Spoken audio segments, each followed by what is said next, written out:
Ladies and gentlemen, our respected chief guest of today is Honorable Minister for Information Technology and Digital Services, Government of Tamil Nadu, Mr. T. Mano Thangaraj. I feel proud to introduce this phenomenal leader who has made powerful contributions to the leadership of our state and is a well-recognized personality in the state. During his college days, he was a Students' Union Chairman of Marthandam Christian College. He served as District Panchayat Chairman from 1996 to 2006 and was elected for Tamil Nadu Legislative Assembly in 2016 and 2021 from Padmanabhapuram Assembly constituency.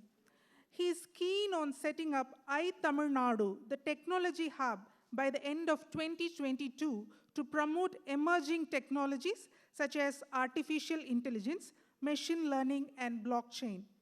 He's working towards digitalization of government schemes through data-centric governance. He is striving to set up an ecosystem for startups in Tamil Nadu, leading to the development of the state. Besides, he also runs the Good Vision Charitable Trust for women, children, and sanitation issues.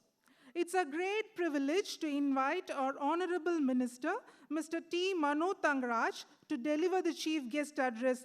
Ladies and gentlemen, please join me in welcoming our Chief Guest to the dais.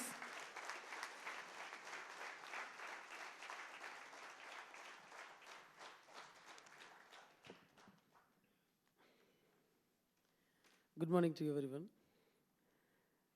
Dear Dr. J. Radhakrishnan IAS, dear Mr. Arun Raj IAS, Dr. Srinivasan MD PMI South Asia, Mr. Prasanna Sampat Kumar, Mr. Parvez Alam, the President of PMI Chennai chapter, and Muhammad Aslam Ashraf, Vice President, Vijay Narayanan, Secretary PMI, Shivram, Vice President Finance, and the dignitaries like Mr. Bala, CEO of ICT Academy, and other dignitaries of the dais, and my dear participants of this program. I'm so happy to be here with all of you in this wonderful morning. And really, we had a very good keynote address from Dr. Radhakrishnan, the most popular IAS officer of Tamil Nadu.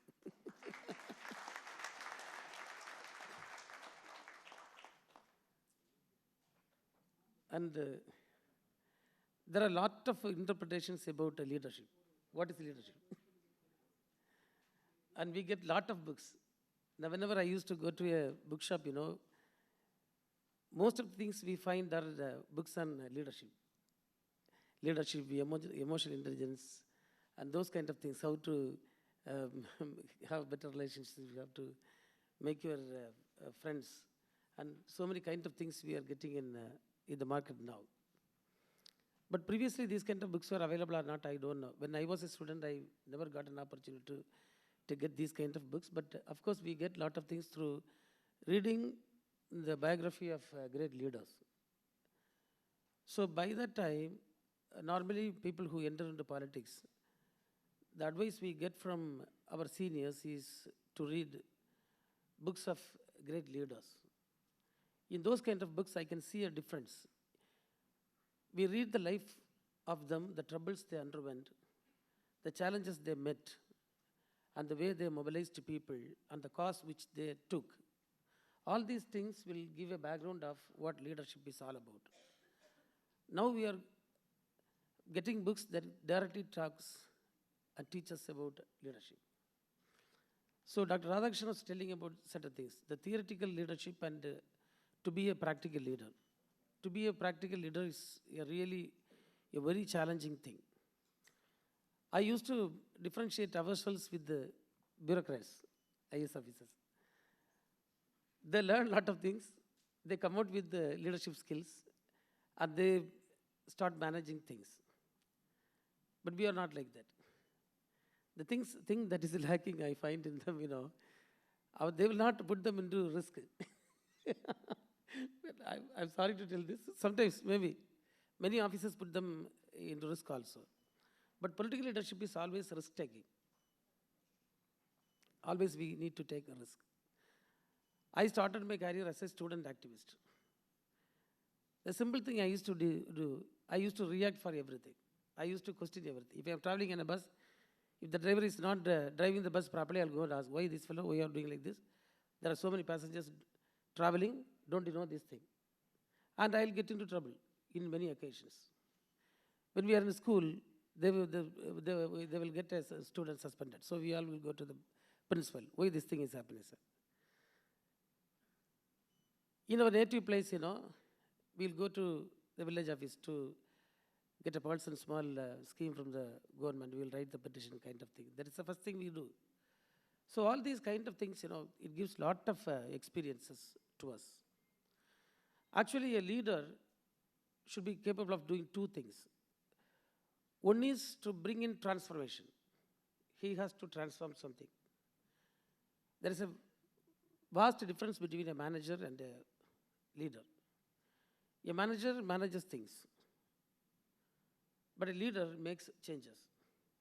So to be a leader, you should be able to make changes, and you must believe in transformation. When we transform things, that will bring good results. And the second thing is about strategy. You need to have a proper strategy for everything. And he was pointing out about the team work. So how to manage a team? It's a challenging task. And the big challenge, most people, they may be working hard like anything. I have seen so many senior IAS officers putting lot of effort. They will run from here, there, and everything they will do.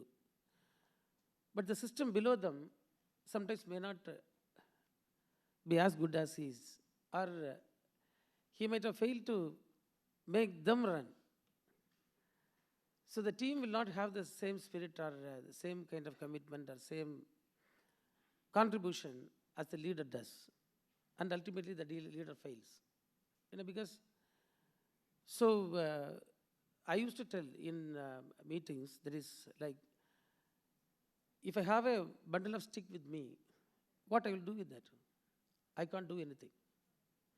So if I want to do something with that, I have to distribute the sticks to all the people. So they can defend themselves, or they can offend someone who is coming as a challenge or whatever it is. They can use that.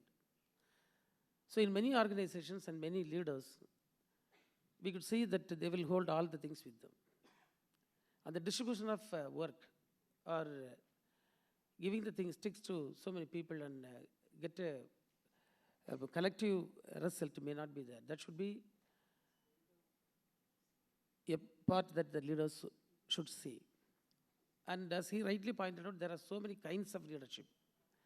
There are charismatic leaders, and we say leaders are born, leaders are made, and so many discussions are going on. There are leaders who are born, there are leaders who are made.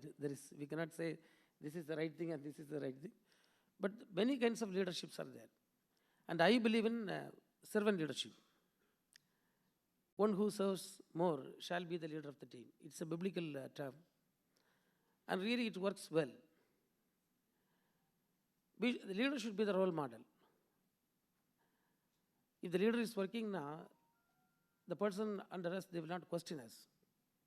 And all along my political career, I have not given any chance for my cadres to ask me what you have done. And there is I enjoy that. So I lead the team by doing more, giving more contribution. Maybe my cadres may be doing a lot of other things in the ground level. I may be doing something in the top level, but I should ensure that my contribution is more than what others contribute. So this leadership we call as servant leadership, and really it works well. And I have seen so many leaders in the corporate sector also. They lead by their actions. And many leaders are the role models to their departments or their companies or whatever it is. And now I will talk few things about the present scenario. Now we are living in a technology era. Everything is decided by the technology. Technology has become inevitable part of our life. So we have to be with that. And there are opportunities and there are challenges. The opportunity is technology is coming up, it's making the life of people easy and better. The risk is we are going to meet with climate crisis. And climate crisis is one of the major challenge now we are facing. The countries across the globe are entering into a lot of treaties like SDG goals and all. But how we contribute to face this challenge is a big question that we all need to answer. And the carbon emissions are going high like anything. And we need to bring it down. Deforestation works happening like anything. Water bodies are getting threatened by the developmental activities. So all these kind of things, is going to be a big challenge. Yesterday when I was traveling from Madurai to Chennai, I was reading few articles regarding the climate change and its threats. So we need to be very cautious about this thing, and people like you, at least you should make awareness and you should contribute towards making a better world. So one side, there are a lot of opportunities, and the other side, we have a lot of threats too. Not only the climate crisis, there are so many other things. I'm not going to talk about all those things now. It may take much of your time. So we need to work upon our opportunities as well as we need to work on our challenges also. And as far as our government now is concerned, we are taking a lot of initiatives. And for the industry, I would say that our Honorable CM has set a goal of $1 trillion economy to be achieved by 2030. And it's not going to be an easy task. And only the Honorable CM or the ministers with him or the officers with him can achieve this thing. We need a lot of participation from the industry and from the academic side. To meet this thing, there are so many areas we need to cover. One is bringing in a lot of investments, making a proper ecosystem so that people find Tamil Nadu as the best destination for investments. And the next thing, we need to provide a lot of talented skill. Say, for example, Chennai and Tamil Nadu is known for talent. We need to improve it. Before becoming the minister, I used to talk about only unemployment. Yeah, it's a big issue. Wherever we go, people come to us asking for job. It's a big issue now also. If a government will provide job to all the people, they'll be so happy. So job is a big issue. On the other hand, after I became the minister, I realized that there is a lot of need for talented skill. And many companies are approaching us, can you provide this much of talented people to us? We need. So one side there is a requirement for a lot of talent, and another side there is a hue and cry for getting a proper job for them. And in between in Tamil Nadu, you can see every village, every household having a bachelor's of degree or something like that. So that is also in the part. So something is missing. That is the skill. So our Honorable CM has announced a program called Non-Mudalvan, and the IT department is running a program, Future Skills, Nalaya Thirangal, by the ICT Academy. I think Mr. Bala will explain you during the course of things that is happening today. So we have made a proper strategy to provide skills, skilling, reskilling, upskilling, whatever it is, based on the need of the industry, about deep skills or the future skills which is required. So that kind of approach the present government has taken, and I hope lot of youths in Tamil Nadu will get job, and Tamil Nadu will getting strengthened from the present position to a better position with regard to availability of skills and talented human resource. And we are working on that. And as I told you earlier, it should be a joint effort to achieve the target that has been set by the Honorable CM. And as you may be aware, the IT department has taken lot of initiatives, and we are transforming the department. We have 6 departments within us. One is LCOT, it's a procuring agency and also an agency that brings in investments. And we are trying to motivate the startups, the innovators, and the people with the creative things, Now I have visited so many colleges. Our Crescent College VC is here. I was so happy when I met the students there in their premises. We can see the enormous potential, the creativity, amazing.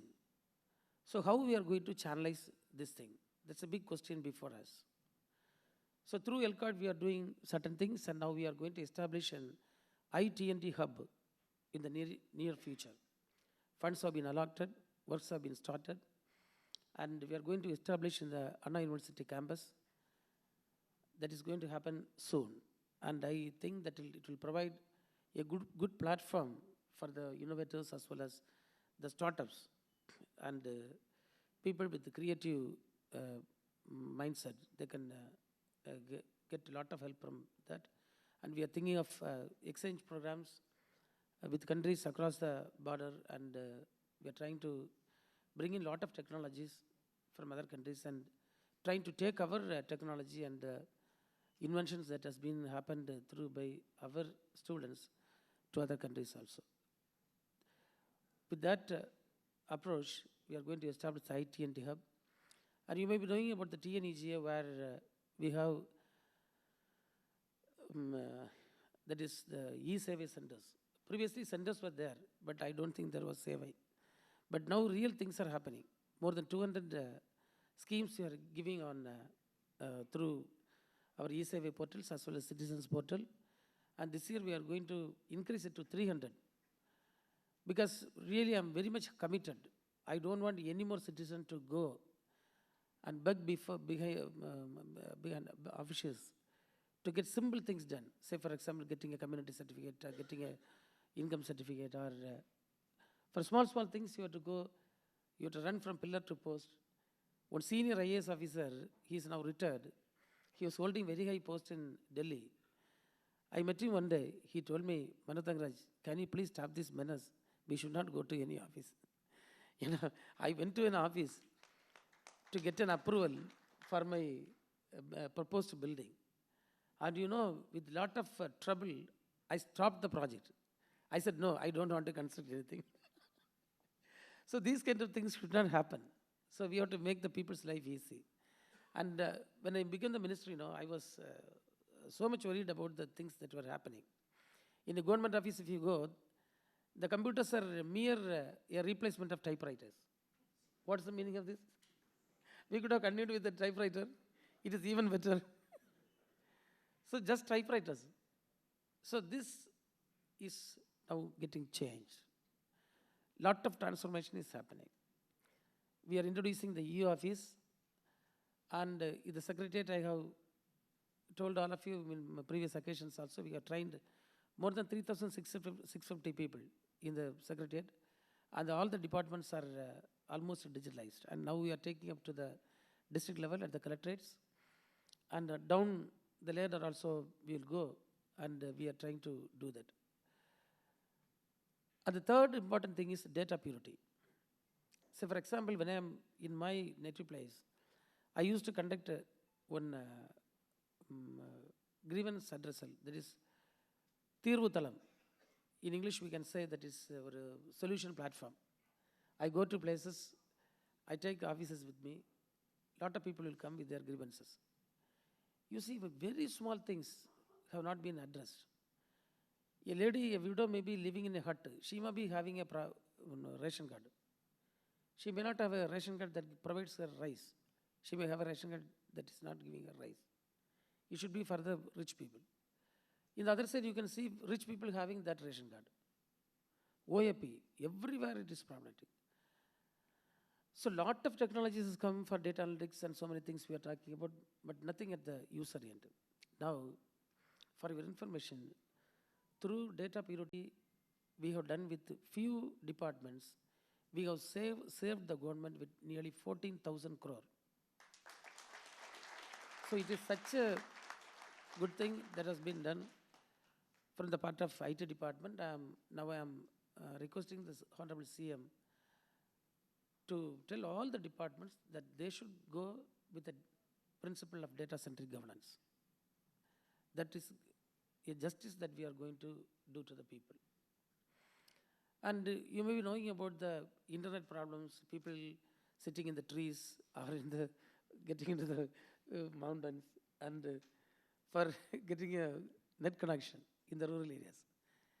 This is going to be changed because the TANFINET program, which was in cold storage for a long time, it has been launched now and the works are under progress. And because of shortage in supply of routers, the work is getting somewhat delayed, but we are committed to finish it by the timeline that we have fixed. And I hope within another 6-8 months, things will be in place. Everyone in Tamil Nadu will get access to internet connection. That last line connectivity will be assured to everyone. In that way, lot of things are happening.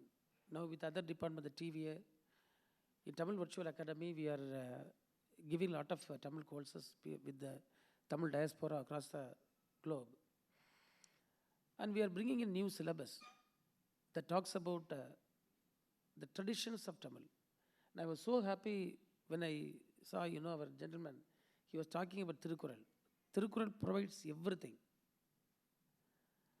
So it's a very good thing. We have great literatures with us.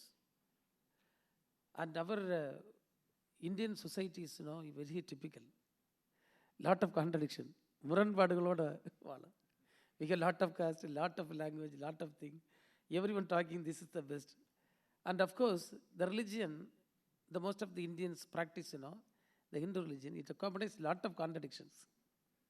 One person will say, I am a Hindu, I am worshipping Shiva, I am a vegetarian, these kind of things. Through vegetarianism only I can attain God and all. On the other side, the same Hindu religion accepts somebody who cuts the animals and sacrifice those kind of things, eats the thing and all those things, dance with the things. All these things are accommodated in one religion, you see. It's a fantastic thing. So with this culture and with this thing we are living, and of course the Tirukural, we all love it because Pirapakkum ella uyirkum. He talks about all the living beings, not only human beings. It's a fantastic thing. Now, Kanni page in the assembly, those who don't know Tamil, please pardon me. First time I was made MLA, I came. Although there is a good thing in the literature. Thodanguga paniyai, thodanguga arathai. Kadalilum, vanilum, kavinur, nilathilum, வாழ்வுயிர் அனைத்தும் மக்கள் கூட்டமும் உயர்வுற்று வாழ அன்பு மனக்குடையின் கீழ் உலகினை ஆண்டார் உயர்வுறம் என்றார். எப்படிப்பட்ட thing! நம்முடைய முன்னோர்கள் அப்படி ஆண்டார்களாம். எல்லோரும் அன்பு மணிக்குடையின் கீழ். That's the thing that should happen. Instead of hate speeches spreading across the country, instead of dividing people, we should allow the people to live harmoniously. உண்மையிலே I'll appreciate lot of IT companies in Chennai, which based on my request, they have started accommodating the third gender people, the people with physical disabilities, and people from the vulnerable sections. So many has come forward.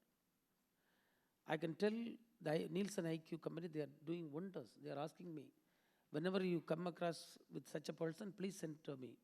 We will provide job. So those kind of inclusive things, you can hear always from our CM, the inclusive politics and the inclusive development he is talking about. And there is a lot of dispute, favorably and against, about the Dravidian model he talks about. So I used to tell it's a very simple model. It's not about a very complicated thing. It's a very simple thing. It is inclusive development, that's all. We are not going to leave anyone. There will not be any social exclusion, that's all. No one should be excluded from the path of development. No one should be excluded from getting the benefits of the government. That we say a Dravidian model, because the Dravidian culture, as the great Thirukural says, everyone is same. And the preamble of our constitution really talks about the socialistic perspective, equality and all those things. That is our strength. In a country where we have this diverse kind of things, there should be some unity. So they spoke about this equality and things like that. So in the coming days, we need to work together. And I really appreciate the efforts that is taken by the PMI. And leadership motivation should be there for everyone. You should conduct so many meetings like this. Leadership, we cannot confine it to one place. Leadership starts from home. Even a person who wants to run a home in a harmonious way, he needs to have leadership skills. And in the villages, you can see people saying, "And the pumbla rumba tharamasalida, the kudumba nalla vandittu." That lady is so capable. The family has come up. So it starts from the family. Everywhere human beings are there, there is a problem related to leadership. So leadership is an issue that is within us. Not only within us, in the animal kingdom also it is there. Everywhere it is there. We need good leaders. We need leaders who don't preach but practice. Gandhi did that. Because of that only he was able to do mightier things than he can do things through sword and all. So those things are happening. And this kind of meetings, workshops, seminars, kind of things should happen in Tamil Nadu in a more better way, because we need to teach the people the kinds of leadership, and we must make them pathfinders. They must make them lead the team by leading them as a role model. And with these words, I wish to conclude. Thank you, one and all, especially PMI, for inviting me and giving me an opportunity to speak to you. Thank you.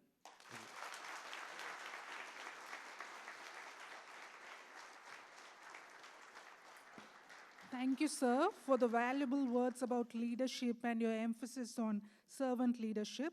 Let's have a huge round of applause once again. May I request Mr. M. Parvez Alam, President, PMI Chennai Chapter, to felicitate Honorable Minister with a memento.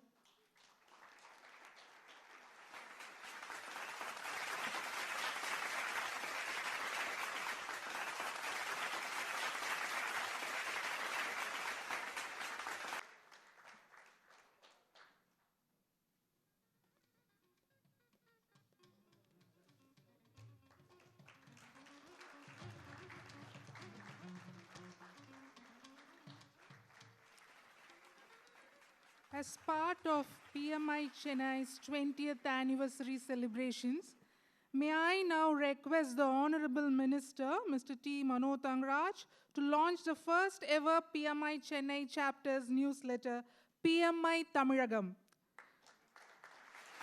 I would like to call Dr. Dinesh Babu Tavamani, Vice President Marketing, to join us on the stage. Request all the guests on the stage to join our Honorable Minister in launching PMI Tamilagam.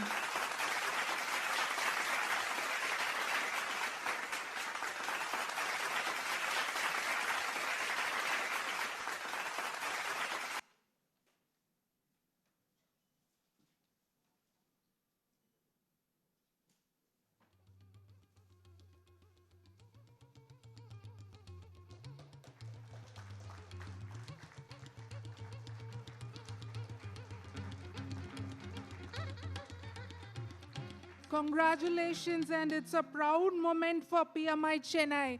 A big round of applause, everyone.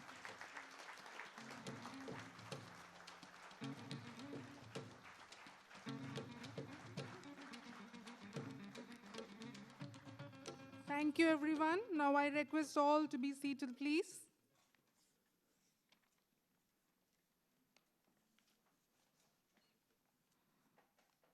On this wonderful moment, thank you, Honorable Chief Guest and Guests of Honors, for spending valuable time out of your busy schedule and joining us on Sangamam 2022.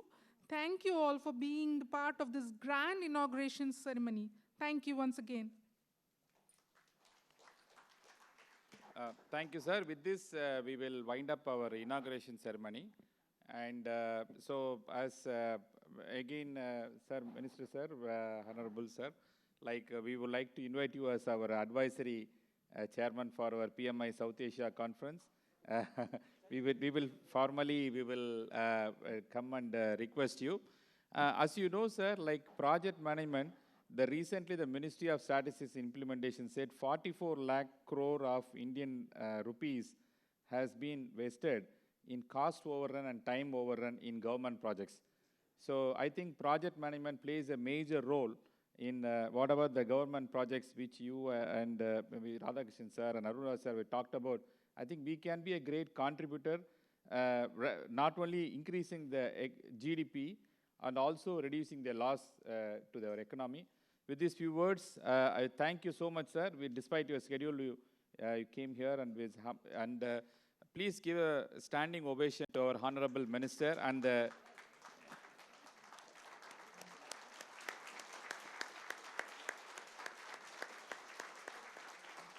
thank you so much, sir. We will have a tea break now and then we will start the subsequent sessions.